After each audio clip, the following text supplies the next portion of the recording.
أرواح وحبيباتي، نعطيكم واحد السر واعر.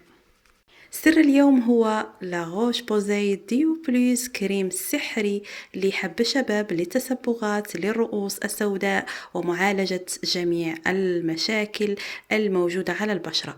كريم رقم 1 في العالم الذي ينصح به جميع الأطباء.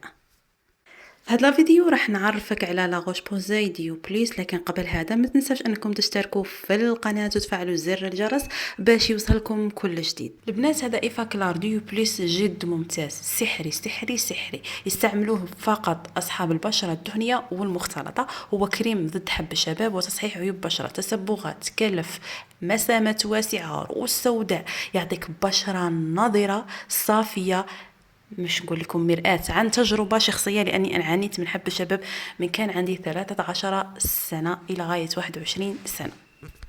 تقولوا لي واش هي الميزة في هذا الكريم اللي تخليه يتميز عن باقي الكريمات حب الشباب؟ أول حاجة هو المركبات القوية اللي فيه. هو مقشر خفيف لأنه يحتوي على الأحماض، من بينها ال LHA اللي يعالج البشرة الدهنية المعرضة للحبوب، يقلل من إفراز الدهون، يعالج الرؤوس السوداء، ويحمي البشرة باش يظهر فيها حبوب مرة ثانية. ثاني حاجة عندنا الزنك PCA، يقلل من إفرازات الدهنية اللي تكون على البشرة نتاعنا.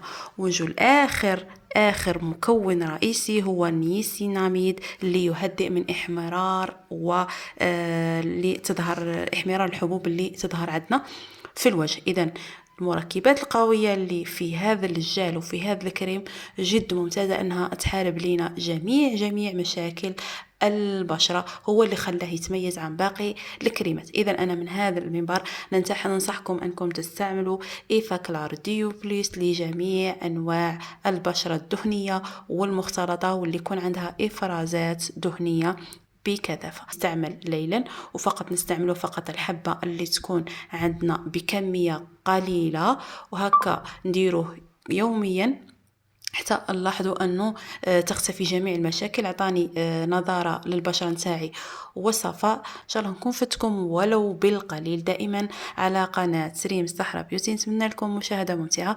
ما تنسوش انكم تشتركوا في القناه، ومع السلامه.